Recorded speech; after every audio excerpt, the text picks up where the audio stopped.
নমস্কার।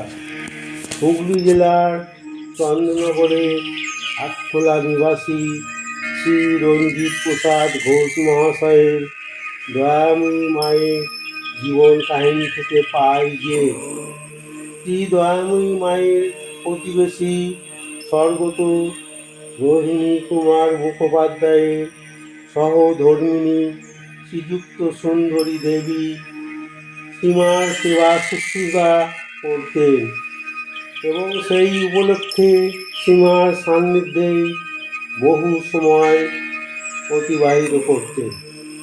শ্রীযুক্তা সুন্দরী দেবীর কাছেই মায়ের দিব্য সত্তার প্রথম প্রকাশ পায়।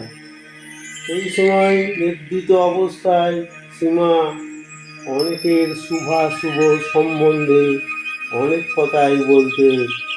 তাহা অনেক সময়ই তাদের নিজ নিজ জীবনে প্রতিফলিত হতো এবং ইহাও বেশ বোঝা যেত যে সীমা নিদ্রিত থাকাকালীন সূক্ষ্ম দেহে ইহলোক পরিত্যাগ করে অন্য কোথাও চলে যেতেন।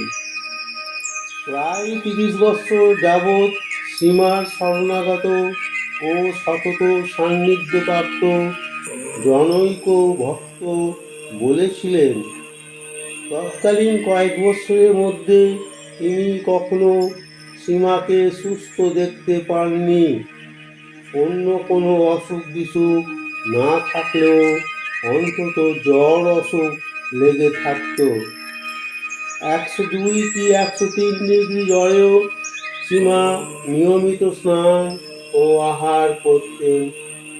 এমনকি অনেক সময় তেঁতুলের টকও খেয়ে ফেলতেন। কোনো কঠিন রোগাক্রান্ত হলেও সীমার আদেশ ছাড়া তার জন্যে কোনো প্রকার চিকিৎসার ব্যবস্থা করা যেত না। অনেক সময় সীমার ইচ্ছার বিরুদ্ধে কোনো চিকিৎসক ডেকে আনলে বরং বিপরীত ফলই দেখা যেত। ভক্তদের ধারণা, তাদেরই কাহারও রোগ সীমা স্বয়ং আকর্ষণ করে রোগী সুস্থ না হওয়া অবধি নিজেই রোগ ভোগ করতেন। ইহার প্রমাণও অনেক সময় অনেকে পেয়েছেন। এছাড়াও ভাবাবস্থায় সীমা অনেক সময় উপস্থিত ভক্তদের মনে উদিত নিজ নিজ বিবিধ প্রশ্ন বা সমস্যার সমাধান অস্ফুট স্বরে বলে যেতেন। উদ্দিষ্ট ব্যক্তি ছাড়া স্বভাবতই অপর কেহ ওই সকল অনুধাবন করতে না পেরে তাদের মধ্যে পারস্পরিক মুখ চাওয়াচাওয়ি করতেন এবং হইচই সৃষ্টি হতো। পরে সীমা বলতেন, যাকে বলেছি সে বুঝতে পেরেছে। একবার সীমাকে প্রশ্ন করা হলো, মা, তোমার কাছে তো অনেকেই আসে এবং সকলেই তাদের ব্যক্তিগত সমস্যার সমাধানে কিছু না কিছু তোমার কাছ থেকে লাভ করে, কিন্তু তাদের মধ্যে কেউ কেউ তোমার বাক্য বা প্রদত্ত বস্তুর সত্যতা উপলব্ধি করতে পারে, আবার কেউ কেউ কোনো ফলই পায় না। ইহার কারণ কি?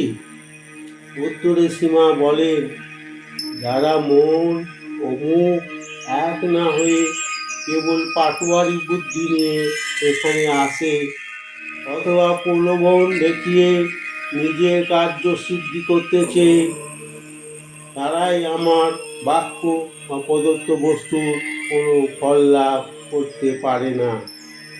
বাক্য কখনো নিষ্ফল হতে পারে না, যথাযথ পালিত হয় না বলেই আর ফল লাভ হয় না। দয়াময়ী মায়ের জীবন কাহিনী প্রকাশ ক্রমশ চলবে।